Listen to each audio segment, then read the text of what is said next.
So last night, WWE held its Raw Reunion Special, and it basically was a greatest hits of Raw, with all the classic superstars and legends, and the faces of the past. And while last night's show did feature superstars of today, I wasn't expecting to have a lot of storyline progression, being that it was a reunion show. We still got to see the likes of the Viking Raiders taking on Kurt Hawkins and Zack Ryder, which Kurt Hawkins actually had a little tribute to Edge with his old school attire. That was a nice little nod to the Attitude Era Edge. We saw a rematch of Drew McIntyre versus Cedric Alexander, and maybe we'll get something out of these two going back and forth, but hopefully, because they both deserve a push.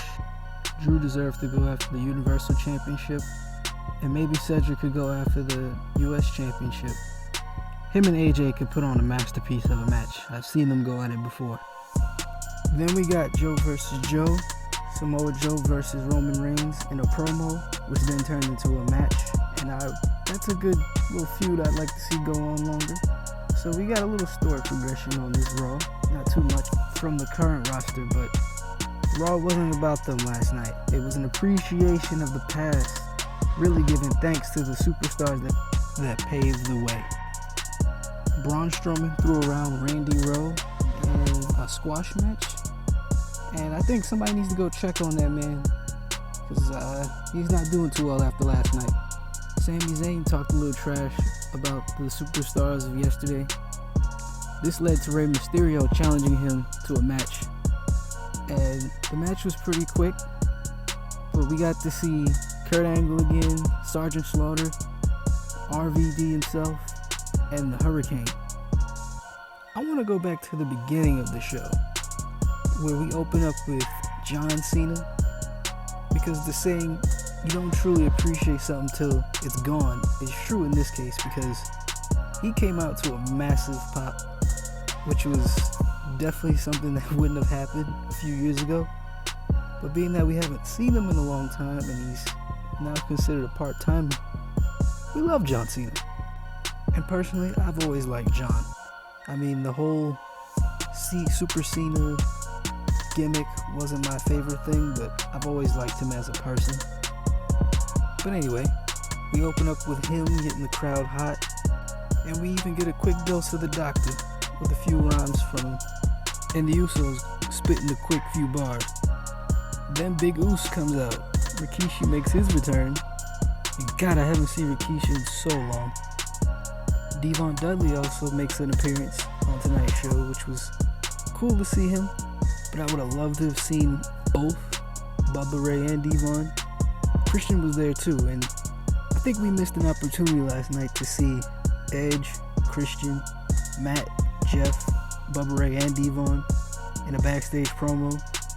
Just imagine how crazy the fans would have went. I know I would have went crazy, being that WrestleMania 17's TLC match was my favorite match of all time. We gotta thank the 24/7 title for being the glue of last night's show. A few stars from each era got to hold that belt high. It went from R-Truth in the beginning of the night to Drake Maverick not too long after that. Pat Patterson gets an assist from the Boogeyman. Then he loses it to Gerald Briscoe. So the Stooges make a return and win the 24/7 championship. And man, I miss the Stooges. After that, Kelly pins Gerald Briscoe to win the championship, becoming the first woman. She quickly loses that championship after flaunting it to Candice Michelle, Melina being the ref for this. And then Candice quickly loses to Alundra Blaze. Alundra Blaze says she's not going to be champion for long, so she goes out to the front and tries to throw the title in the trash can, and then out of nowhere, Ted DiBiase buys the championship. By the time he makes it to his limo, Drake Maverick beats the crap out of him in it, but then R-Truth comes, pins Drake Maverick, and now he's 24/7 champion again, but he ends up riding off with Drake's wife. We get to see DX and the Clique reunite again, and that's always nice to see. As Mick Foley is set to present his favorite Raw moment, Bray Wyatt appears from the dark and proceeds to give him the mandible claw. Now, I don't know if this is a passing of the torch, but that's what it feels like. So I wonder if we're gonna get like a two faces of Bray Wyatt type of deal, where one week the Fiend attacks somebody, and then the next week, and then the following week, Bray Wyatt comes to fix everything that the Fiend has done. So, I don't know. Let's see what they do with that. And lastly, we get a toast to Monday Night Raw. This is the part of the show that I was looking forward to the most.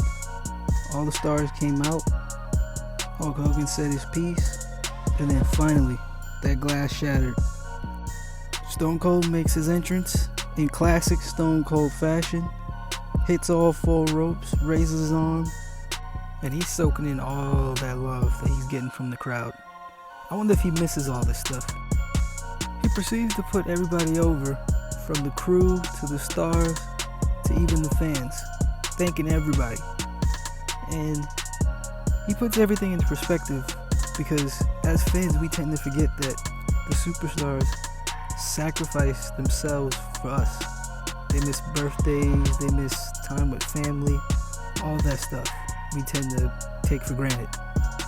But Stone Cold put all that into perspective last night, reminding us that the WWE is a family as a whole. But overall, it was a good reunion. It was great to see all the stars of the past. And here's a toast to Monday Night Raw.